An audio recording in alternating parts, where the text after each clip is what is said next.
Show presents intimate conversations with Talitha Kume, and I am your host, Talitha Kume, and we would like to welcome you to our show. And I want to start off with our quote of the day, which is, "A person who falls and gets back up is much stronger than a person who never fell." I like it. Yeah. And we are coming to you from the beautiful downtown Dallas, produced by none other than a Baycott Company Productions. And so today I am joined by my special guest, Coach Cole Phillips, the resilience coach. And we call her the radical redhead. There Did I it get it is. right? You got it right. I got Good it job. right. I like the it. radical redhead. Yes, ma'am. And so today's show is about resilience because we have the coach of resilience. And I found another quote that I really wanted to use today, and I believe that this would sum up your story. Okay. So it says, resilience is very different than being numb. Resilience means you experience, you feel, you fail, you hurt, you fall, but you keep going. That's right. So would you say that That's describes absolutely. that? I like it. Okay. I like it. That's good. Yeah. So Yeah. see, I'm good at finding these quotes. I'm good at So, Coach, I believe that your backstory, or I'm sure you know that your backstory, it kind of molded you into who you are today. But what happened in your backstory to make you Coach Cole? Well, a lot of broken relationships, starting Okay. with my father, my biological father. Okay. He wasn't in my life. I actually didn't meet him till I was 21. Wow. Yeah, so when I met him, there was a lot of pain that I went through from a baby girl through the time I met him and even beyond that, because our relationship is still very strained. Okay. But in that, a lot of misdirected love or emotion, if you will, with men. And through that, a lot of unnecessary self-esteem, insecurity, low self-esteem, if you will. And just walking all of that out really let me know how resilient I really am and how to cultivate it, how to not let it break you, but actually use it to move you forward in purpose. Wow. Yeah. So did you know when did you know? When did you know that I am this resilient woman? When did it come to you? Did it come to you after you met him? Did it come to you years later? Oh, absolutely, years Okay, later. okay. Yeah, I was 34 Okay. at the time. I'll be 42 this Sunday, Okay. the 28th of October. You Okay. know? But yeah, I realized that when I was 34, I went through my marriage. I was married for 10 years. I got divorced. It was Christmas Eve. I had no money in my account. I had been a victim of identity theft. And so I had no money in my account, and I had $10 to my name to buy my sons gifts because out of everything that was going on, I hadn't taken the time to go shopping for them. So the Christmas tree really didn't have anything, and their dad had to play Disney dad. Of course, he came over with all the gifts, and I had my little 2 action figures that I could afford from Walmart to add to the Christmas tree. In all of that, I was in a rebound relationship that was not smart, right? Because of the just being lonely and not wanting to walk that out by yourself. Yeah. And in doing all of that, I realized one day after going through that relationship and the surprise ending that it was, that I wanted to die. I didn't want to be here anymore. Wow. I was done. I laid prostrate on my floor and asked God to just take me home. I didn't want to be here. And in that moment, of course, I got a nice no because I woke up. I'm not brave enough to take my own life because I'm too. I'm not vain, but I'm too vain. I'm concerned if I do it wrong, something's gonna be messed up right here. Yeah. I feel So, you. Yeah. yeah, I woke up the next day. My mother had a stroke. So I went through divorce, a really nasty rebound that whatever you want to call it was, and it broke up there. And then my mother the very next day had a stroke. Wow. And going through all of that and still standing and realizing that I could still press forward, I had to dig deep and find out, okay, what is this really about? And a lot of it is principles that I walk out from my faith. But at the same time, it was really realizing that there's more to this walk than you really realize. And you have to hone in on that. And that's when I realized what it was. And it was being resilient, bouncing back from setbacks. Yeah. And that's all it's been ever since. Wow. Well, do you feel like your marriage defined you, or your father not being around had a lot to do with why you stayed in your marriage so long. Absolutely. I wanted Okay. to give my sons what I didn't have, which was a father in the house. Now, I say that I did have a man who I call dad to this day, who Okay. came into my life when I was 2 years old. It's my sister's father. But that relationship was very strained between my mother and him because it was abusive. So Okay. again, I still didn't have what I would deem to be that loving father family household, right? That family unit that seemed healthy. Mm-hmm. I wanted to give that to my sons. There were two generational curses that I was devoted to changing. And I was having children out of wedlock. I did that. I got married and I had my children as a married woman. Okay. The other one was staying married. Divorce was the other generational curse that loomed over the family, the women in my family, and that was my goal, was to break it. And unfortunately, because of some of the demons that my husband at the time hadn't dealt with, that bled into our marriage, that couldn't be. And Wow. so going through everything from the time I was a baby girl up until that point really allowed me to see, hey, you're still standing. And how are Yeah. you still standing? What are you doing to push forward? And it has to do with being resilient. Well, what were some of the things, do you think that, because I can't say this, but Yeah. do you think that your husband did anything to diminish your light? Do you think that there were ways where maybe you were shining, or you were always this resilient person, Mhm, which you mhm. figured out, but during the marriage, maybe your light was dim because of something he did or something you felt like you needed to be to him? Does that make Absolutely sense? not. Okay. Yeah, absolutely. I wouldn't put that on him. I take Okay. full accountability. I think that's where resilience comes from, and that's what Okay. I teach. You have to take accountability for your part. Okay. Because oftentimes what we'll do is they did this, or it was because of them that I didn't get here. But really, the fact is, I knew after so long we were not a good fit. But I chose to ignore that because I wanted to break the generational curse, not realizing what I was really cultivating was dysfunction. And although he may have wanted me to be one way, it was up to me to decide to Right. either go the direction he wanted or stand firm and say, no, either love me this way Mhm. or we don't need to be together. I finally got there, but it took a lot of pain to make that decision. But I have to take accountability for that. I wouldn't put that on him. But do you feel like initially you were maybe one way going into the marriage, and then once you got into the marriage, you changed on your own to suit him versus staying Oh, there were who days and, who and you months you know what and I'm years saying? I Like, did that. yeah, Yeah, I like, can say that I wanted to conform to go back to that. I'm trying to break this generational curse. So let me okay. be what he needs to maintain my goal, which was to stay married. Right, okay. Hmm. And not be that, because the radical redhead, like I was watching your other story, Yeah, you're a firecracker. very much so. Firecracker. So in that, do you think that you kind of you put your firecracker away and you're like, okay, I tried. hey, did you? I Okay, tried, but okay, I'm a firm believer. Who you are is who you are, and yeah, you can try to subdue it, but hmm, it'll rise back up, and that's okay. what happened over time. Yeah, she came right back She out came full right force. back out. Yeah, now she's out. So Just cracking all over the place. He's yeah, like, man, I didn't know, or yeah. whatever. Well, what does not having a positive male role model look like for girls or women? What do you think not having a father or even a father figure in a woman's life, what does it look like? What do you think that they're missing from that?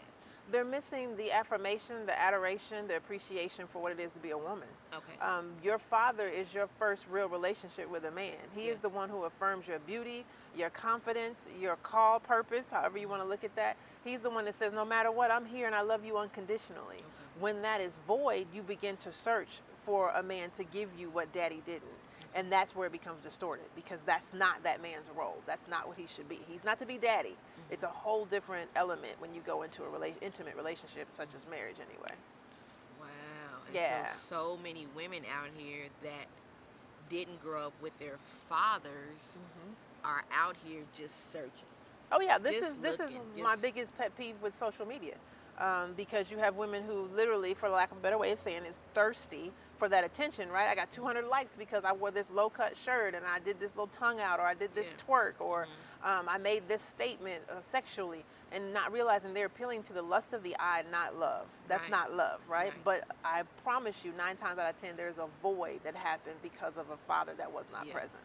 That wasn't present or wasn't present. There you go. So, because a lot of times, Yeah, they can be known, but they're not present. Yeah, and Yeah, I'm seeing that yeah. they're even in the home, but they're Yeah, not yeah. present. Yeah, They're and not that's present. absolutely. Absolutely. Wow, wow, Yeah. wow. Well, Coach, we're going to take a short break and we want to get to our sponsors, or we want to get some words from our sponsors, and we will be right back.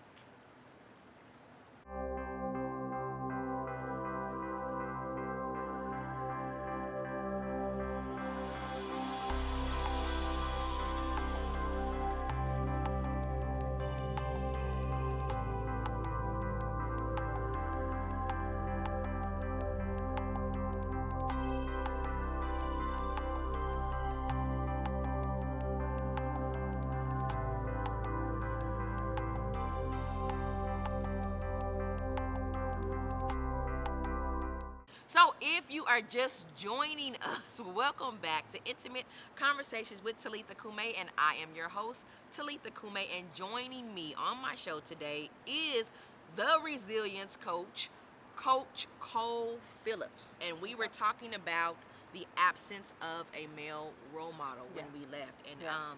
and Coach was saying that that's such a big deal for a woman because she's looking for love Mm-hmm. in the wrong places where she should have gotten it from her father, which Yeah. should have been her first love. Yeah. So Yeah. so that's a big deal, guys. That's a big deal. So I was talking to my last guest and I asked about faith and therapy. Mm-hmm. And so what I wanted to know was, why do you think so many in our community, I'm talking Mhm. about our African American community, Yeah. mainly rely so much on faith and they don't seek therapy? They're not taught enough that therapy is healthy. Okay. We're taught to pray and leave it with God, and Yeah. that's it, right? Right. Uh-huh. But God gave us counsel, wisdom by way of therapists. That's Okay. why they're here, no different than a doctor, a teacher. They're given those gifts to be of aid to us, and Right. oftentimes we just don't use them. That's really what it is. It's not taught enough in the church or outside the church that counseling is healthy, Okay. because it is. And but why do you think it's not taught? Like, why are pastors not teaching that, or why are our parents not telling us that it's okay to go and talk to somebody if you're not talking to me? Well, a lot of it, if you think about our culture, what happens in our house stays in our house. Okay. And when Not you yet. think about it that way, oftentimes, no, you don't go to counseling, because guess what? Now you're taking it outside the house. I don't know them, and then they might tell them and tell that and tell that. Then, too, in the church, a lot of times the pastor is the counselor, so they Right. think that's who they should go to. And oftentimes they're not even trained. Not all, some are, Yeah, some but they're are. not really trained to really handle certain situations that come Mm-mm. out, right? Mm-mm. That's why, again, God's gifted those who have that ear, who have that ability to help someone, is so important. But it's taboo, especially in our culture. It stays in the house. You don't go outside and talk about it. So it's nobody's business. Yeah, Don't be no, going we out don't, telling we my don't business. tell our Yeah, business. right. What's wrong? And then when you do, you are ostracized, right? Right. Now you're cast out of the family because you're running your mouth and telling Yeah. the business. And they think, and what's so crazy to me is, I remember us doing a show about mental illness. Mm-hmm. Families feeling like you can pray mental illness away, and that's like, that blows my mind. Like, you can really pray mental illness? I mean, I know that God is the be all, and God Right, can do right. anything. He can do Right. whatever He wants to do, but I just feel like mental illness is a big deal. It is a big For- deal. yeah. It's became more of a big deal, again, going back to the internet. Yes. Everybody's wanting to be their own famous influencer, if you will, Yeah, right? mhm, But they right. don't understand the cost of what it is to be in the eye like that, and the persecution of people, right? When the persecution Ooh. comes, then it's like, what do I do with this? People don't like me, or they don't like what I said, or they're coming, Yeah. That's why I believe mental illness is at an all-time high. But you can pray, but then you have to be practical. Yeah. I'm very big on that. Prayer is key, but when God gives you an answer, which oftentimes is go seek the counseling or the counselor that I have deemed, able to help you, we don't do that part. It's just, Yeah. well, again, the secret. Yeah. I don't want nobody to know. I prayed about it, leave it with God, and I'm going to wait. And that's not the way to do it. Yeah. I don't agree with that. Well, I have a question, and this is not even on my sheet, but I Well- just want well, to get your fair. I want to get your take on it. Okay. So, I am really a fan of Black Love. Do you Okay. watch that show? I'm missing it. I'm You mi- recording it, You though, have- so but I'm I got to saying, catch up. But you've watched it before. I have. Okay. So, what do you think about that show? In the fact that they are showing, to me, I feel like they're showing Black love at in its real state. That's Mhm. what I feel like. Mhm. And I know that some of the people like DL, and I know that recently Tina Knowles, getting a lot of kickback, for the things that they're saying. But Mhm. I felt like, Right. I feel like they're just being real. They're just telling their stories about their marriage, and Yeah. they're talking about who they are. So Right. why should we, as their people, or Mhm. as social, the audience, tell them what they should and shouldn't say, or who did Mhm. this or whatever? What do you think about that? About them really sharing their truths? Do you think that that's a good thing for them to? I do, because we Yeah, don't have enough of it out there. And I yeah, think, unfortunately, what is painted is, first thing that came to mind was like Best Holiday from Best Man, right? Or, yeah, right? So we paint the picture. We've always got to be the super wealthy, very intelligent, and not that that's not a good thing, right, but why can't we show the many facets of what it is to be mm-hmm, a black person in yeah, love? Black couples, and mm-hmm, what that looks like in their truth, yeah, whatever that truth right, is, right? We need more of the narrative, and I agree. I think it should be that way, and we yeah, need to see it, because our youth don't see it. They don't know. They see right, only one small picture that society says we are. yeah. And so, yeah, and I just wanted to know your take on it, because I Yeah. remember when D.L. Hughley shared about him, his infidelities with his Mhm. wife, Mhm. and they drug her, man. They were like, she's stupid, and why Mhm. did she stay on whatever? And I'm like, that's these people's marriage. Exactly. Who are Yeah. we? They've been married for 32 years, And so there's a reason they're why they were able to stand, right, obviously. right. They're doing something, so it's not for us to judge. But I just felt some type of way, because I'm like, these Yeah. people are sharing their truths. It's not our job to be trying to tell them what they're not. Just Yeah. like, hey, Well, we have thank you this for again, sharing that that. perfect picture, Yeah, and it's not a perfect picture. no, Everybody never. walks out their Right, love their way, and yeah, you got to respect that. hmm, Be no judge of a respecter of person, rather. So, right. yeah, I'm with Well, yeah. So that was my one you. little question. But what I wanted to ask, my other question was, are there are there still some issues that you struggle with even today, being a life coach, being Hmm. Coach Cole, and being that you help other people? Are there still some things where you're like, man, I gotta get a hold on this? And if there are, who do you go to? Oh, absolutely. I would not dare say that I got it all Yeah. figured out. Rejection. Okay. Rejection is still very much a big pain point for me, and it's not how you think. It's not rejection of my business or my career woman self. None of that. It's men, and it still deems from that absentee father. Wow. Yeah, Really? I don't do well with rejection from men, Okay. and I can easily snap. I can go from 0 to 360. I can do a full turn. You know what I Dang. mean? Yeah, that's where that radical redhead go a Redhead, whole radical different redhead, direction. old firecracker. Because it just goes back to my biological father rejecting me at a Hmm. baby. Okay. At an infant, he made a decision. I'm not going to be there, right? Hmm. So there's still that space that sometimes can sting, depending Hmm. on what it is, especially when you're talking relationships. Okay. So that is an area of pain for me, I guess you could say. And what I do, I have men that I confide in, that help me, that love me unconditionally, that are like brothers. One in particular is my pastor.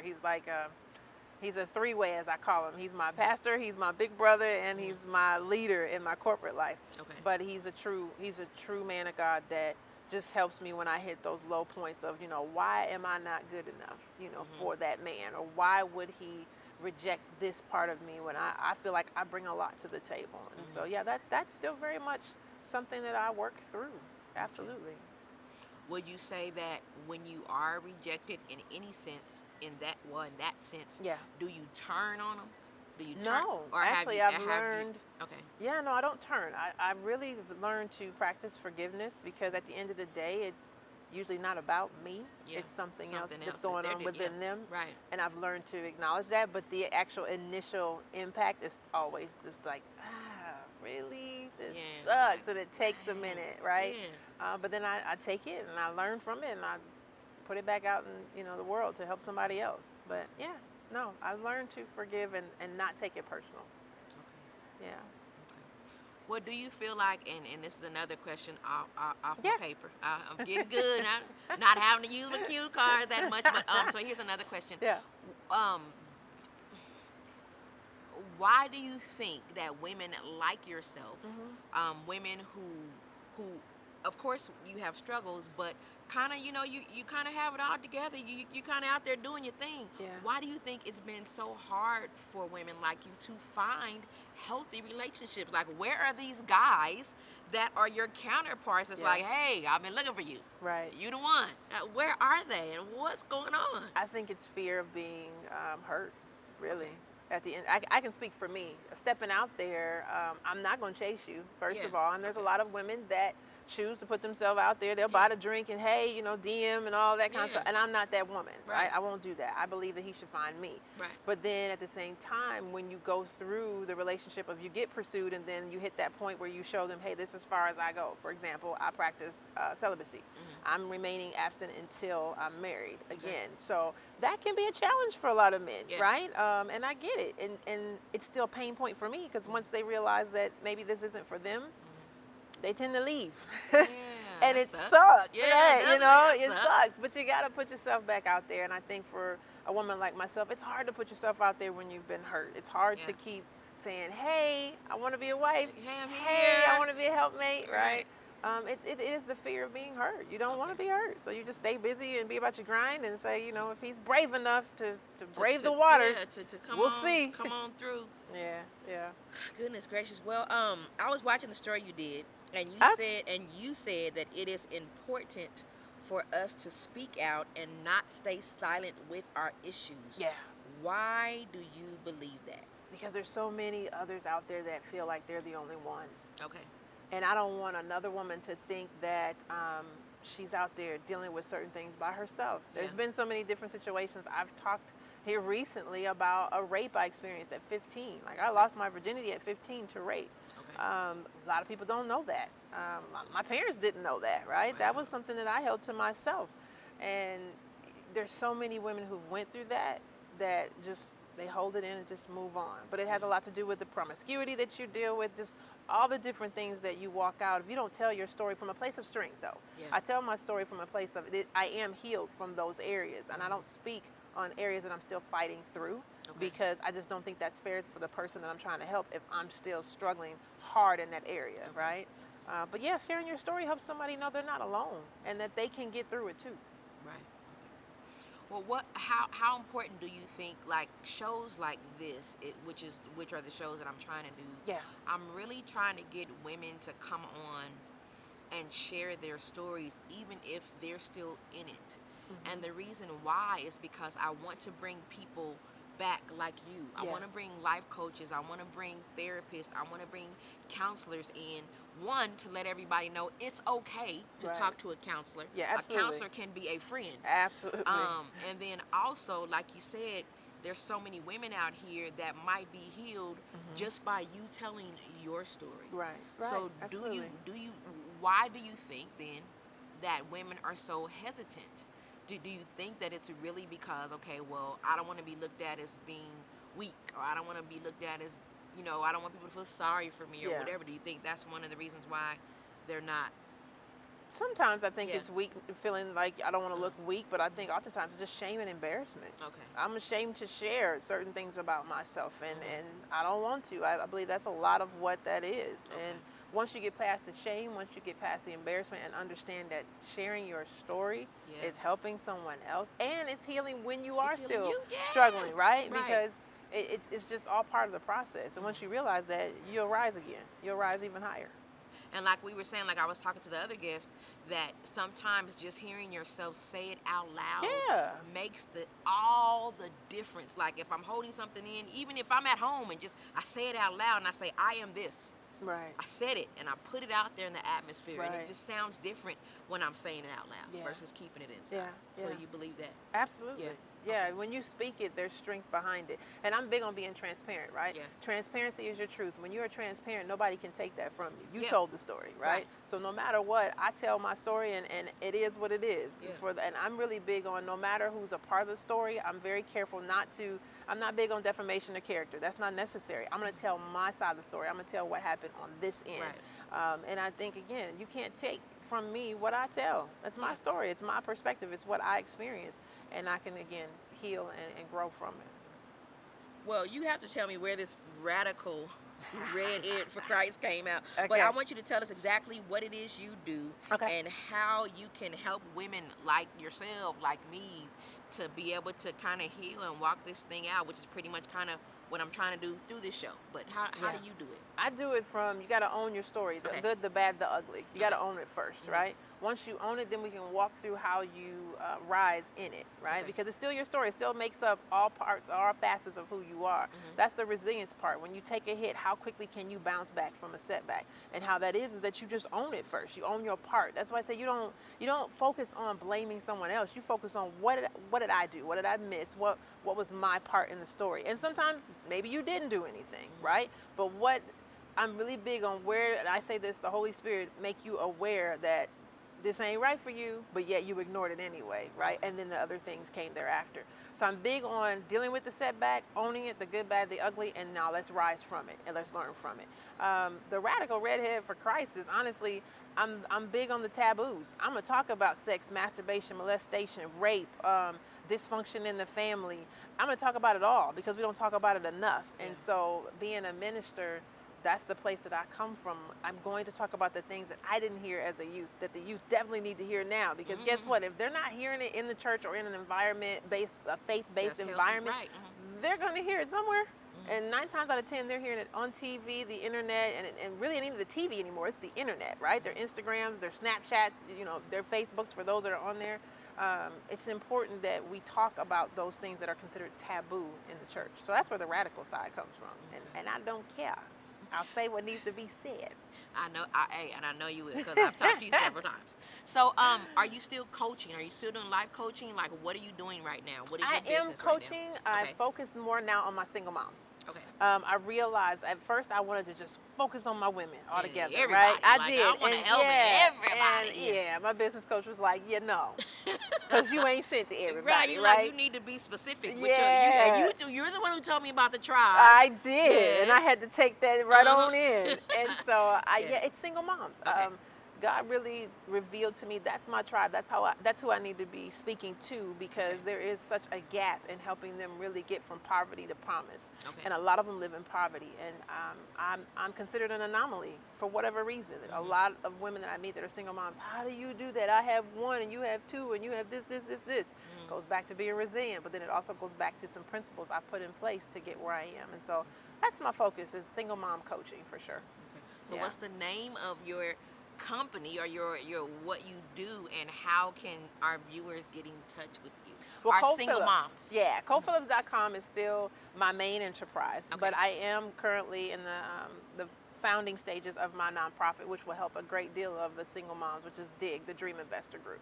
So Okay. that's the one that in the new year they'll see a lot of that. But ColePhillips.com or I am Cole Phillips is my handle for Facebook and Instagram. Okay. They can message me there. But yeah, and then my book that's coming out in the new year, You got Walking a Wounded. book! Yeah. Walking Wounded. Oh, that's a good Walking title. Wounded. That's a Yeah, good because a title. lot of us are walking wounded. We Yeah. haven't dealt with past hurts, so we can really live purpose-filled lives. And so I talk about how I went from walking wounded to living a purpose-filled life. Then I have one more question for you. Go I'm sorry. ahead. You know I love talking to you. So, my husband and I were talking, and he said, and this is what he's so funny. He said that a lot of women are out here looking for purpose, and some of them,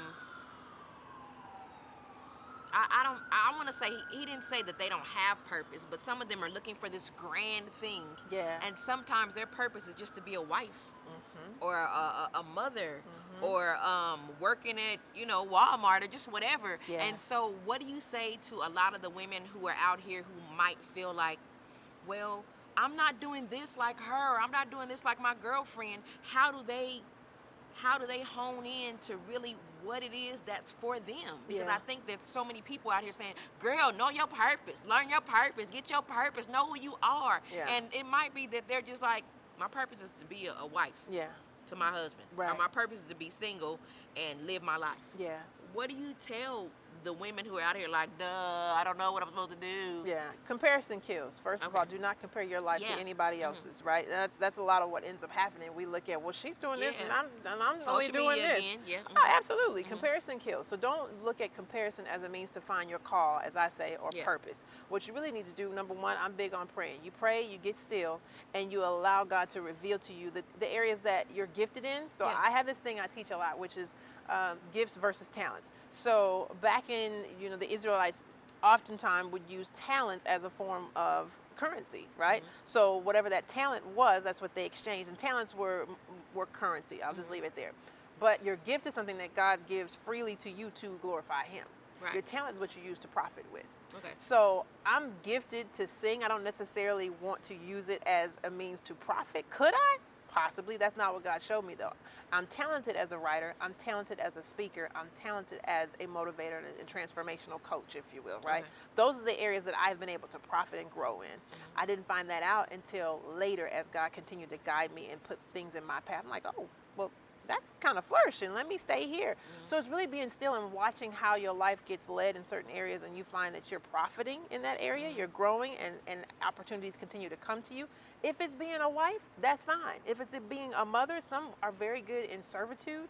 They'll know it by the means of how effortless that It comes to activity them. is. Yeah. Okay. So for me, it's praying first, be still, and watch how your path goes, where different opportunities begin to arise, whatever those opportunities are, and how you move effortlessly in them. Okay. Yeah.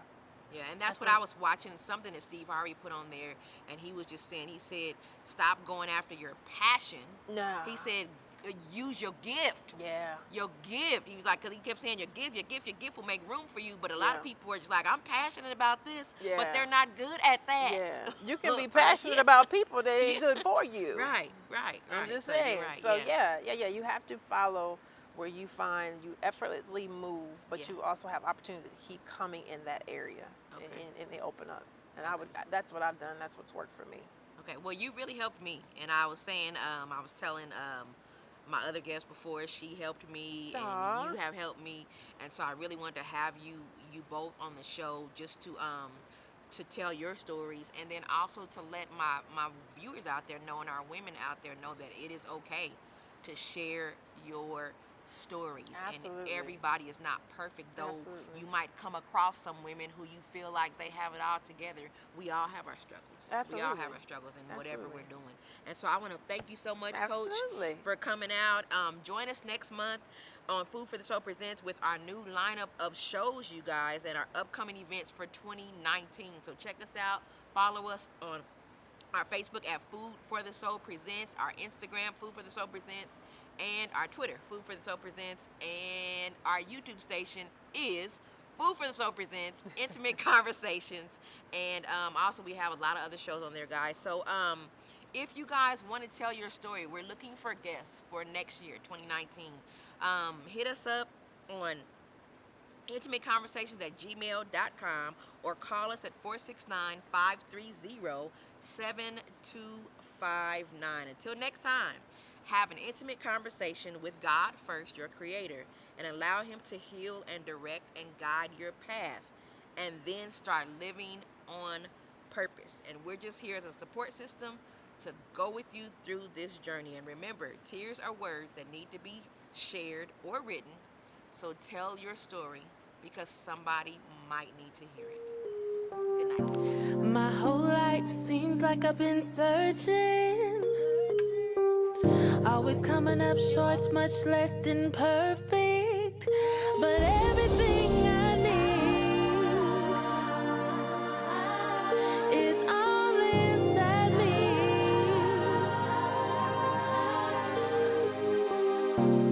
me. Before you walk, you gotta crawl.